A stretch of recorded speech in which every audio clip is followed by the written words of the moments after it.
Hey guys, Poverty Point Customs here. Well, I've had my Husqvarna PW3200 pressure washer for a little over a year now, and we finally ran into an issue.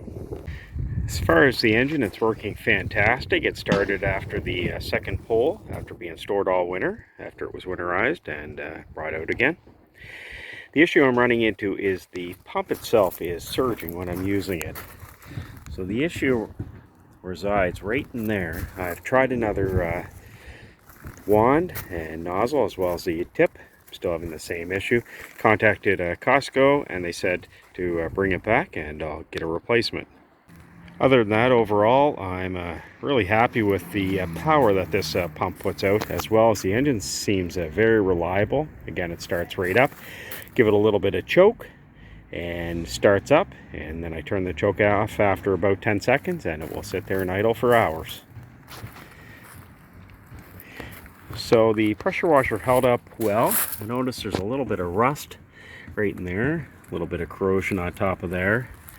I noticed that the wand actually rubs on the little wand holder right here. So I've done a few maintenance videos. You may want to check them out. Again, the issue resides somewhere in the pump itself. Because it is under warranty, I can't actually get into tearing the pump apart and seeing if we can fix it, unfortunately. Still has another year of warranty on it. So as per Costco's request, I've drained the oil as well as the fuel, and I also ran the carb dry just so there's no residual fuel in the carburetor for their storage. So the question is, do I take it back and just get my money back or a replacement?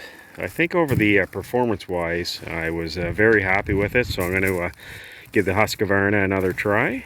And hopefully we'll get a lot more lifespan out of the replacement one than this one. I would say overall I may have 50 hours on the pressure washer itself. Again, hopefully it's just an issue with this one here. I've talked to a friend of mine who has the same model and also had the same issue with it surging in the pump. Again, I'm on city water with lots of pressure and no air in the lines, so again, they figure it's an issue with the pump itself. Anyways, folks, I figured I'd do a quick update on it. So tomorrow this is going back, and then I'll be unboxing a new one for me. If there's any videos you guys would like to actually see on the Husqvarna that I haven't done already, make sure you post them below in the comments, as well as any tips or suggestions. It certainly helps myself and other viewers. Thanks for watching. Remember to like, comment, and subscribe. Take care.